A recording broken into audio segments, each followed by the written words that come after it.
बिस्मिल्लाहिर्रहमानिर्रहीम। अस्सलाम वालेकुम दोस्तों, देसी हेल्थ सेंटर में तमाम दोस्तों को खुश आमदीद। दोस्तों, आज की हमारी वीडियो का टॉपिक है बांझपन। तो चलिए दोस्तों शुरू करते हैं। दोस्तों, मैदे का नामर्दी से बहुत गहरा ताल्लुक़ है। अगर आपका मैदा ठीक नहीं तो समझ लें कि आपकी मर्दाना क़ुव्वत 70 से 80% कम होगी और 99% लोगों को कब्ज़ का मसला होता है। तो दोस्तों, आज मैं आपको जो नुस्खा बताने जा रहा हूं वो कब्ज़ के लिए तो ज़बरदस्त है, लेकिन इसका सबसे बड़ा और मेन काम जो है वो मनी की पैदाइश और मनी के जरासीम को बढ़ाना है और मर्दाना बांझपन को ख़त्म करता है, मर्दाना ताकत में इजाफ़ा करता है। ये नुस्खा बेशुमार कीमती नुस्खों पर इस वक्त बाजी ले जाता है जब आप इसको रूटीन से इस्तेमाल करें और मुकम्मल यकीन कामल के साथ इस्तेमाल करें।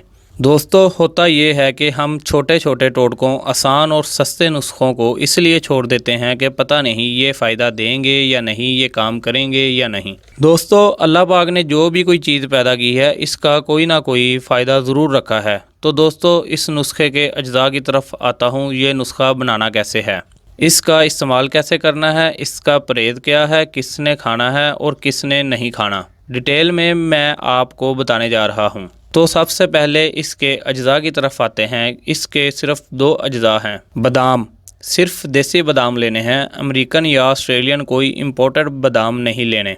प्योर देसी बादाम आपने अपने हाथों से तोड़कर गिरियाँ निकालनी है। और दूसरी चीज़ है किशमिश। दोस्तों, दोनों चीज़ें 100 ग्राम ले लें। दोस्तों, बादाम पीस कर इनका पाउडर बना लें। इस पाउडर में किशमिश डालें और इसको कूट कर बारीक कर लें और फिर इनके हाथ की मदद से छोटे छोटे लड्डू बनाएं। तो दोस्तों, दवाई तैयार है जो लाखों करोड़ों रुपए की दवा से भी ज़्यादा मुफीद है। दोस्तों, बादाम पूरी दुनिया में मर्दों और औरतों के बांझपन को ख़त्म करने के लिए अक्सीर माना गया है। साइंसदान तजर्बात करके आज इस नतीजा पर पहुंचे हैं कि मर्दाना बांझपन और औरतों के बांझपन के लिए बादाम जैसी कोई चीज़ नहीं।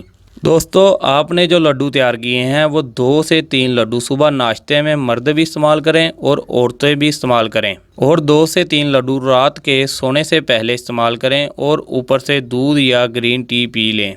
जिन औरतों के एग्ज़ नहीं बनते, जैसा कि मर्दों के स्पर्म होते हैं, इस तरह औरतों के एग्ज़ होते हैं जो औलाद पैदा करने के लिए ज़रूरी होते हैं। बाद औक़ात औरतों को एग्ज़ नहीं आते। ये नुस्खा औरतों के एग्ज़ बढ़ाने के लिए इंतहाई मुफीद है। इसलिए ये नुस्खा बांझपन के लिए मर्द और औरत इकट्ठे इस्तेमाल कर सकते हैं। जिन लोगों की कब्ज़ दुनिया की किसी दवा से नहीं जाती वो 2 से 3 लड्डू रात को सोने से पहले खा लें और ऊपर से नीम गर्म दूध पी लें। अल्लाह के फजल से इनकी कब्ज़ बिल्कुल ठीक हो जाएगी। जिन बच्चों की याददाश्त ठीक नहीं है, जिन मर्द और औरतों की कमर और जोड़ों में दर्द है, नज़र तेज़ करने के लिए, याददाश्त की कमज़ोरी दूर करने के लिए ये नुस्खा बहुत मुफीद है। वो बच्चे जिनके 15 से 20 साल की उम्र में बाल सफ़ेद होना शुरू हो जाते हैं वो ये नुस्खा इस्तेमाल करें। अल्लाह के फजल से इनके बाल दोबारा सफ़ेद नहीं होंगे और सफ़ेद होने रुक जाएंगे। 5 साल से लेकर 100 साल तक बच्चा, बूढ़ा, मर्द, औरत, हर कोई ये नुस्खा इस्तेमाल कर सकता है। सिर्फ शुगर के मरीज़ थोड़ी एहतियात करें। अगर ये खाने से शुगर बढ़े तो वो ये नुस्खा इस्तेमाल ना करें। अदरवाइज़ शुगर के मरीज़ों के लिए ये नुस्खा कोई नुकसान नहीं देता। सिर्फ एहतियाती तौर पर बता रहा हूँ, कोई मजाज की ज़रूरत नहीं। कोई ये नहीं कि फ़लाँ उम्र का खाए, फ़लाँ मर्द खाए, फ़लाँ औरत खाए। हर जिन्स, हर मर्द, हर औरत, हर बच्चा, हर बूढ़ा इस्तेमाल कर सकता है। अगर सुबह खाना है तो नाश्ते से घंटा पहले इस्तेमाल कर लें, ऊपर से दूध पी लें। अगर रात को खाना है तो रात का खाना ना खाएं और सोने से पहले 3 से 4 लड्डू खाएं। दोस्तों, ये नुस्खा सदका जारिया के तौर पर आपके लिए पेश किया गया है। जिनके यहाँ औलाद पैदा नहीं होती उनको ये नुस्खा इस्तेमाल करवाएं। दोस्तों, याद रहे कि 100 ग्राम मटेरियल से आपने सिर्फ 3 लड्डू बनाने हैं। दोस्तों, उम्मीद करता हूँ आपको वीडियो पसंद आई होगी। दोस्तों, मेरे चैनल देसी हेल्थ सेंटर को सब्सक्राइब करें, मेरी वीडियो को लाइक और शेयर करें। अल्लाह हाफिज़।